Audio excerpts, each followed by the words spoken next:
que deu certo. Gente, avisem se tá todo mundo conseguindo ouvir e ver. Agora nós duas novamente.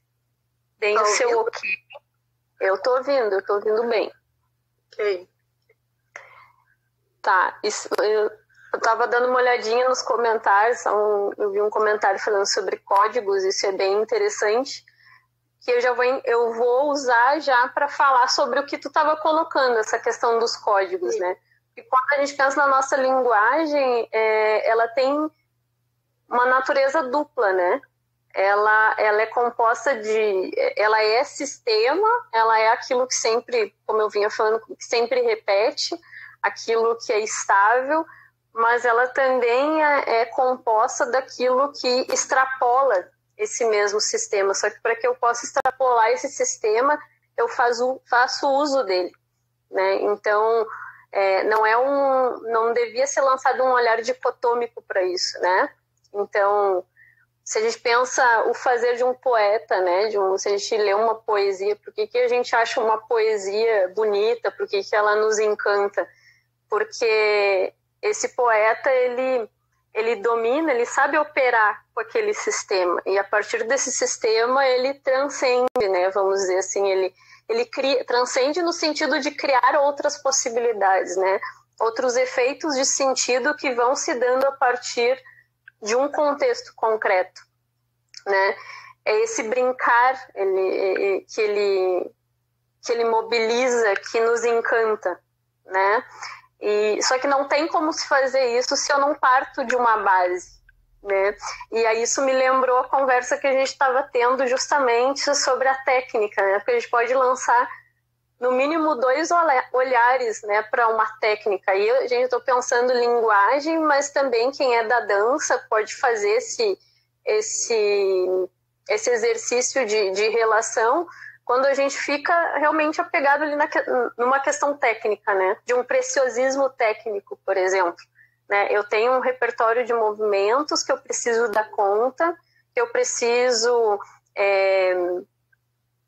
experienciar no meu corpo, que eu preciso ter de fato uma experiência, né? Uma experimentação, né? Eu preciso passar por esse processo, né? A gente estava falando sobre isso, né, Marilícia? A importância de a gente se submeter a esses sistemas, né? E aí eu digo, tem uma dupla natureza, e eu posso tanto ver essa técnica como o sistema, o código, e aí que vai me servir para pensar a linguagem falada ou a linguagem da dança, né? De uma regularidade do que é natural, do que é desejável, né? Porque o poeta, por exemplo, ele é próximo, ele é íntimo da língua, né? Existe essa proximidade. Então, essa proximidade é que permite ele criar outros mundos, outros dizeres, né? E se a gente pensa na dança, é também uma relação assim, né? A gente tem ali um repertório de movimentos, que são os ditos passos, que a gente pode pensar, que já identificam, né? Se eu faço um shime, para quem é da dança do ventre, eu já localizo, é dança do ventre. Se eu boto uma sapatilha de ponta, balé, né? Eu já ia falar arabesque, mas o arabesque está em tudo, né? Então, assim, mas a gente faz a gente reconhece, né? E aí vem a questão de gênero, tem a Fernanda aí, né, Fernanda, que trabalha com a questão de gênero também, Bakhtin, né? Justamente a gente vai conhecer esses diferentes gêneros a partir dos seus códigos, né? E aí entra aquela polêmica, né? Aquela linha tênue, né?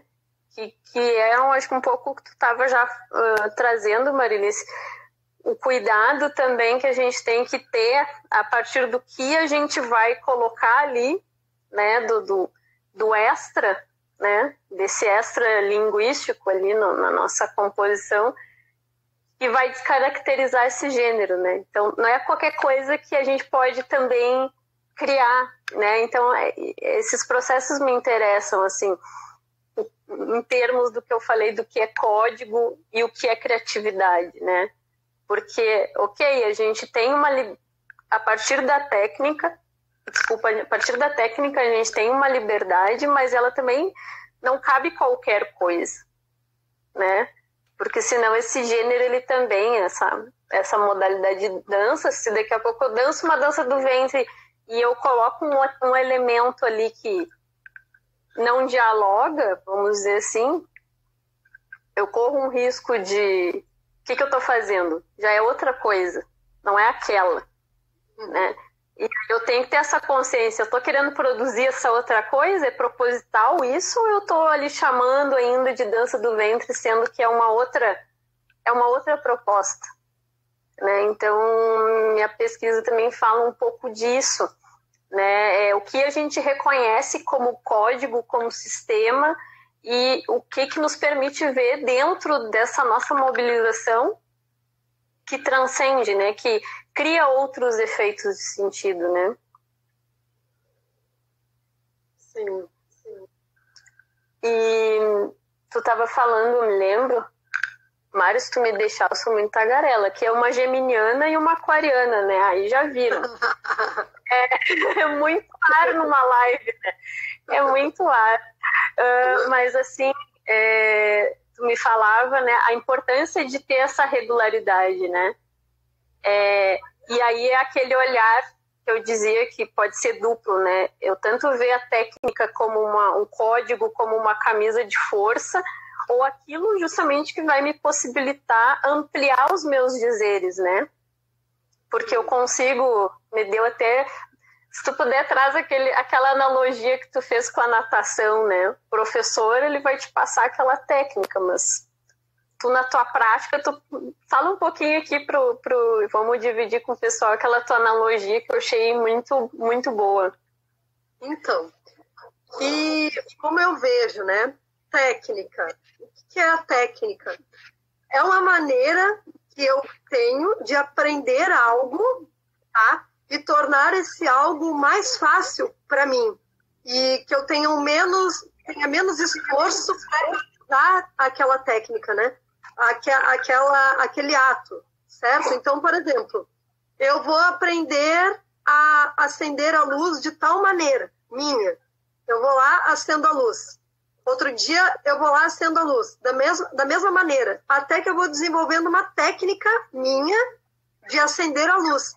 A maneira mais fácil para mim, entende? De acender a luz é aquela ali. Então, aquilo é uma técnica para mim. E essas técnicas estão em tudo na nossa vida. A maneira como eu aprendo a fazer uma coisa que tenha, para mim, uma facilidade maior. Né? Como eu posso executar aquilo de uma maneira mais prática. Então, para mim, é uma técnica. A maneira que eu aprendi a fazer é uma técnica, certo? Porque ela é mais eficaz. Né? Então, a técnica da dança é mais ou menos dessa maneira aí. Né? Então, a gente tem técnica, né? Por exemplo, balé clássico, é uma técnica. Ali foram desenvolvidos movimentos, né? Onde o meu corpo, fazendo tal maneira, vai ter mais facilidade de eu subir a minha perna, de eu manter ela no ar, vou ter mais facilidade, mais expressividade, mais leveza, se eu fizer de tal maneira.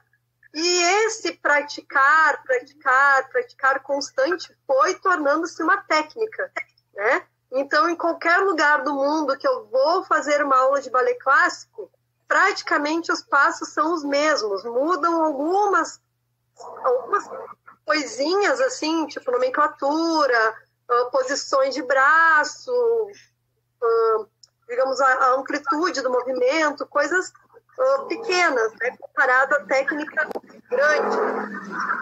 Né? Então, virou um código, virou uma técnica. Né? Então, o aluno vai entrar naquela aula e vai aprender. Bom, isto fisicamente, né? Todos os alunos vão fazer a mesma técnica e vão aprender a mesma coisa, né? E aí até fica, às vezes, muito fácil de tu dizer, aquele é melhor do que aquele, porque aquele levantou a perna e o outro não conseguiu. E aí tu já elimina aquele não presta, não é bom, porque o parâmetro é a perna alta. Só que tem todo um lado subjetivo na dança. E aí é que eu digo que entra dentro dessas técnicas fechadas, né, a questão de tu despertar no aluno, né, a espiritualidade, a alma deles, digamos, falando nesse sentido mais subjetivo, né? Que é o dançar propriamente, que transcende o físico, né? Então é algo que está dentro, que tu vai dizer, nossa, aquele dali levantou a perna super alta, mas o outro não levantou alta, mas, gente, ele me comoveu, né? Assistindo. A técnica era a mesma, mas o que tinha um que o outro não tinha, né? E que deixou de lado a perna alta para eu ficar com aquele encanto, a entrega do bailarino, né?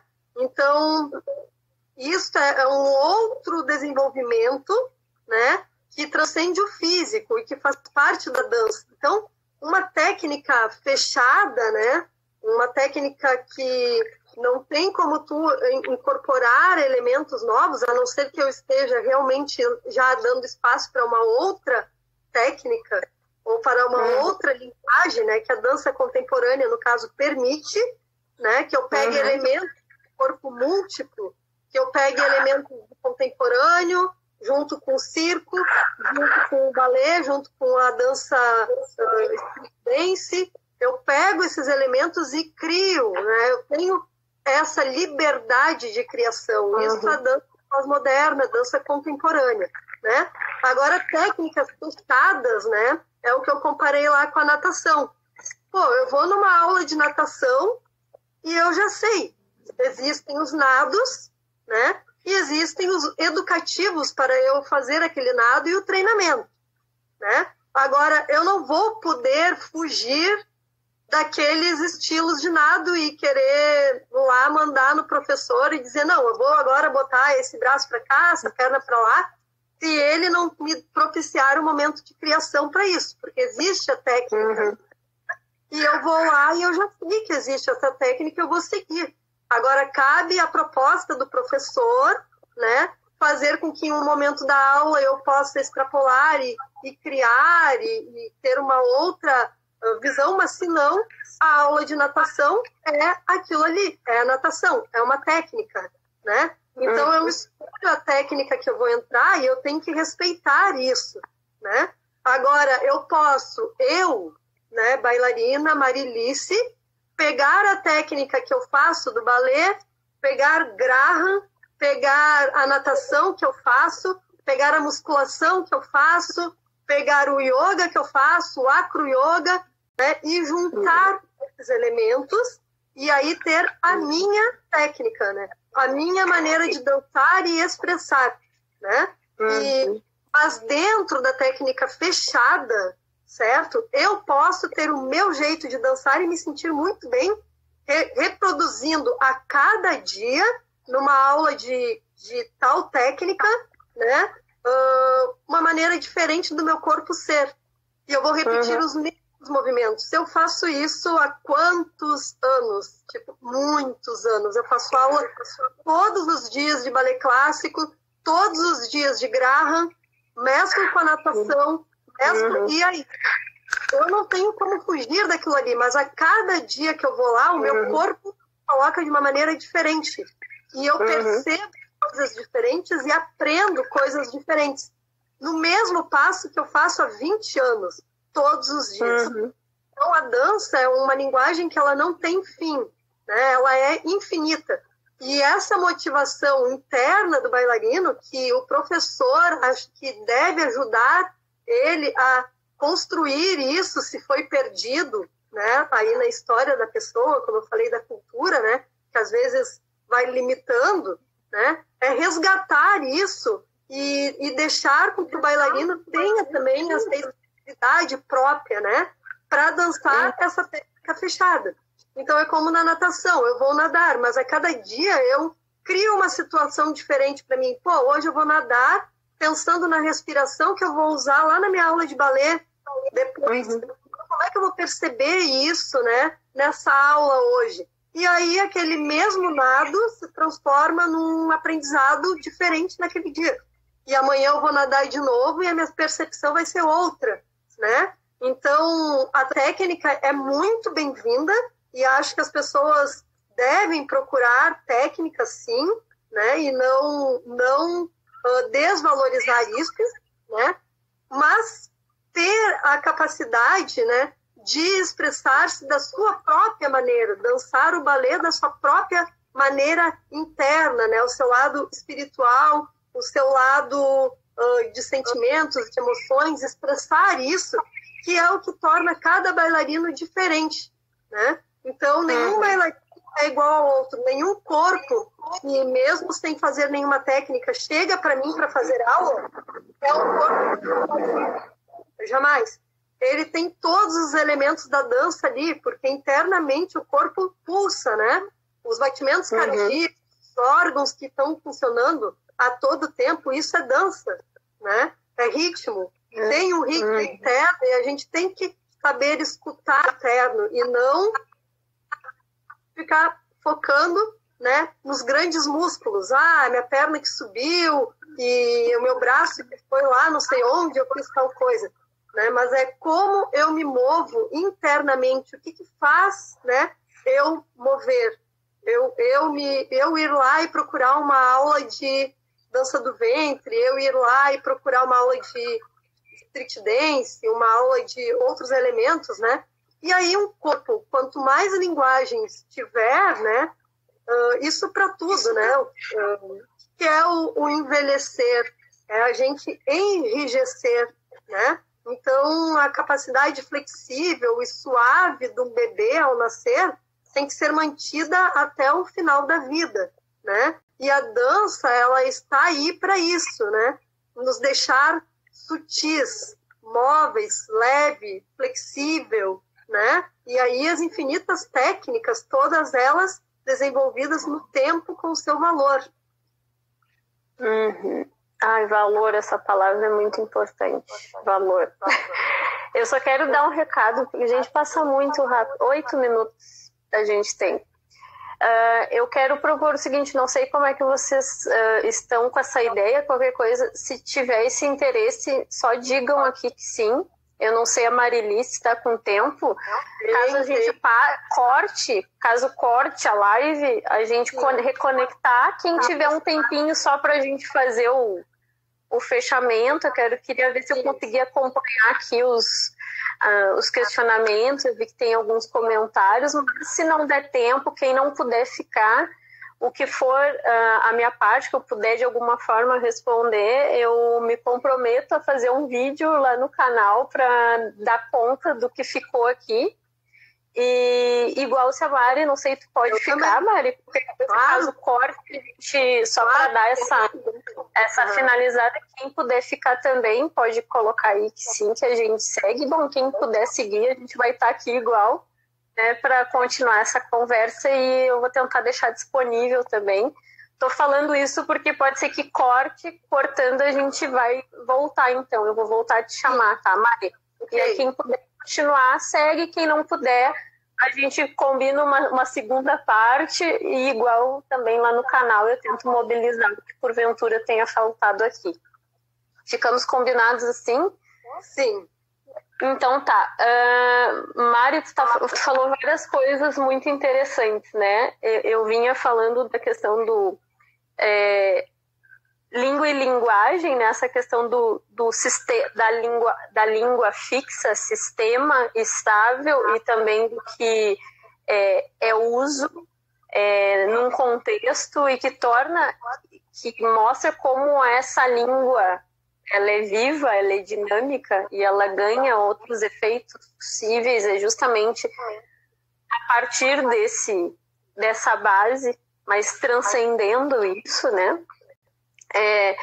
A questão da técnica, esse duplo olhar, ou da técnica como camisa de força, ou como aquilo que vai justamente propiciar essa liberdade, essa maior criatividade. E tu falou muito na questão também, eu vi que peguei no finalzinho aqui um comentário que fala sobre a questão de autoria, né? Justamente para Bakhtin também é bem importante a questão da arquitetônica, né? Um conceito, uma diretriz ali que é colocada, que fala justamente sobre isso, né? A gente tem, por exemplo, se a gente vai fazer uma redação, vai falar sobre algum assunto, nós duas temos, por exemplo, uma proposta que é falar sobre o amor, mas nós duas vamos falar de diferentes formas. O tema é o mesmo, mas a forma como cada uma vai fazer, as estratégias ali enunciativas na questão da linguagem, se eu colocar no campo da linguagem, né? Ou quando a gente quer convencer alguém, né? O modo como a gente opera com essas estratégias vai diferir, né? Então, o Bakhtin vai chamar isso da arquitetônica, né? O assunto é o mesmo, mas o modo de dizer difere, né? E aí o interessante é justamente como é que eu linko com o que tu falou, né? É como essas diferentes práticas, como essas multilinguagens, e aí se a gente para pensar desde o início, a gente está andando lá na nossa memória, inclusive da infância, né? Porque é um corpo só, né? É um corpo integral, é um corpo que pensa, é um corpo que sente, é um corpo infante, é um corpo adolescente, é um corpo que amadurece. E tudo isso faz parte de nós, né? Isso tudo está ali dançando, isso tudo ali está informando, isso tudo está ali desenvolvendo outros dizeres, né? Para além daquele. Né? Então, para Bakhtin é muito interessante essa visão da arquitetônica, é pensar esse todo, né? As diferentes partes que compõem um todo de sentido, né? Porque se eu penso numa coisa que eu estou falando aqui, que eu estou dialogando, se isso está lá colocado aleatoriamente, de modo isolado, talvez não faça tanto sentido. Mas isso está inserido num contexto. Essa mensagem ela está sendo dada a alguém que tem uma certa relação comigo, né? Nesse momento sou eu que estou fazendo, eu tomei a palavra, né? Mas depois a palavra vai ser tua e a gente se reveza nesses papéis, né? Então esses diferentes modos de conceber, e aí vem a questão da autoria, né? O que vai fazer um profissional, seja da dança ou de qualquer outra área, ser um autor dentro do seu campo, dentro das suas práticas, né? Para que ele, que nem tu diz, para que ele não só fique reproduzindo, né? Para que a gente não chegue, às vezes, lá numa aula de dança e sinta assim, bom, eu estou propondo uma prática que o meu aluno está imitando o que eu estou fazendo. Porque a gente quer mais, que ele ocupe outros lugares, né? Então, isso também é interessante. Eu tô vendo aqui, gente, uma questão para deixar disponível que eu tô querendo muito deixar disponível essa live, eu tô pensando numa maneira. Então, eu vou sugerir... Mari, quando acabar o tempo aqui, tu me chama para a próxima live. Ok. Pode ser? Quando acabar, quando cortar, tu me chama, porque aí a gente consegue salvar essa. Tá? Okay. Porque eu quero fazer um teste para deixar isso salvo depois lá no YouTube também. Sim. Tá? Só para avisar. É isso, gente. Bom, eu vou voltando. Mari, tu quer falar mais alguma coisa sobre essa questão? Eu acho que a questão das inteligências múltiplas, né? Uhum. Cada corpo, né, tem uma maneira de entender as coisas de uma forma, outros de outras, e às vezes uns vão mais para um lado emocional, outros entendem mais pelo físico, cada corpo tem a sua maneira de aprender, né? E aí o professor tem que estar também conectado a isso, né? E perceber que não é uma forma só que eu tenho para ensinar e que todos vão conseguir aprender, ter acesso, enfim, né? Mas eu tenho que ver onde estão as dificuldades de cada um e aí tentar uma maneira nova, né, de explicar aquilo, uma maneira diferente de eu explicar formas, né? Porque cada aprender suas conexões, né, que aí vem dessa questão toda, daí, tanto de questão já fisiológica, de genética, enfim, quanto também a questão cultural. Então, a gente tem que sempre estar atento para qual a maneira, né, que tu vai ensinar para cada um. Então, como eu falei, não é um método só para todos que vão lá fazer aula comigo, mas é cada um, eu tenho que observar, e aí é importante a técnica, né, do professor seguir, ter tido uma trajetória e seguir essa trajetória, porque ela não tem fim, né, de praticar, né, e ir descobrindo no seu corpo coisas cada vez mais, porque